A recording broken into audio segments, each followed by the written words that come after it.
अस्सलाम वालेकुम। अच्छा, मैं अज तुहाडे नाल एक गल करनी है कि मेरा एक दोस्त है, उन्हें ना थोड़े दिन होए ने उनकी शादी हुई ते उन्हें शादी के मौके ते ना उन्हें एक बड़ा अजीब जिहा मुतालबा जिहड़ा ना उन्हें अपने ससुराल वालिਆਂ ਦੇ ਅੱਗੇ रख दिता। ਤੇ ਇਹ ਗੱਲ ਤੁਹਾਨੂੰ ਖਾਸ ਤੌਰ ਤੇ ਇਸ ਵਾਸਤੇ ਸੁਣਾਉਣਾ ਚਾਹੁੰਦਾ ਕਿ ਜਿਹੜੀ ਸਾਡੀ ਨੌਜਵਾਨ ਨਸਲ ਹੈ ਨਾ ਉਹਨਾਂ ਵਾਸਤੇ।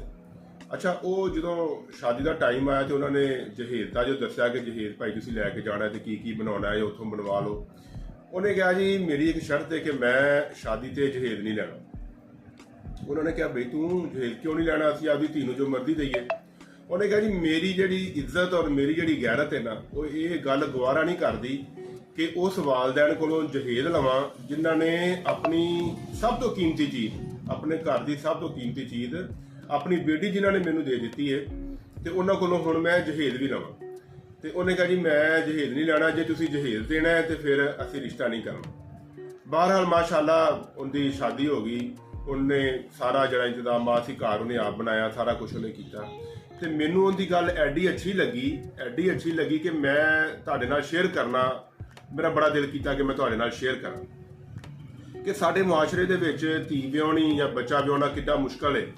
तो लोग डिमांडा करते हैं कि असीं आ भी चीज़ सानू दिओ, सानू फलानी चीज़ दिओ, टिमकानी दिओ, असीं आ लैना। गड्डियां मोटरसाइकिल ते पता नहीं फर्नीचर किन्ना कोई समान बनता है। तो हालांकि इंसान की असल इज्जत और इंसान की गैरत वो ये आ कि किसी की एड्डी कीमती चीज़ उन्होंने घर दी, उन्होंने अपनी बेटी अपने जिगर का टुकड़ा जिहड़ा तुहानू दे रहा है तो उहदे कोलों इंसान मजीद अगे डिमांड करे कि जी मैनू तुसीं मोटरसाइकिल भी दिओ, गड्डी भी दिओ या फर्नीचर दिओ, इलैक्ट्रॉनिक्स का समान दिओ। तो मैनू बहुत अच्छी गल लगी। तो मैं अज दे जिहड़े साडे नौजवान ने जिन्हां दीयां शादियां होणीआं ने, मैं ये तुहानू सारिआं नू कहांगा कि अपनी शादी वास्ते 18 साल की जो उम्र हो जाए ना तो तुसीं अपना काम धंधा करना शुरू कर दिओ, अपना रोज़गार कमाना शुरू कर दिओ और अपना घर बनाओ, अपने घर का सारा समान आप बनाओ और फिर जरा ना अपनी शादी करवाओ। और ये असीं एक इंशाअल्लाह ट्रेंड चलाउणा है कि असीं जिहड़े लड़की के वालदैन ने उन्हां कोलों असीं जहेज नहीं लेना। और दूजे नंबर पर मैं कहांगा कि जिहड़ियां असीं वरियां ते लड़कियां वालियां दियां डिमांडां ने इन्हां नूं भी थोड़ा घट करना चाहिए।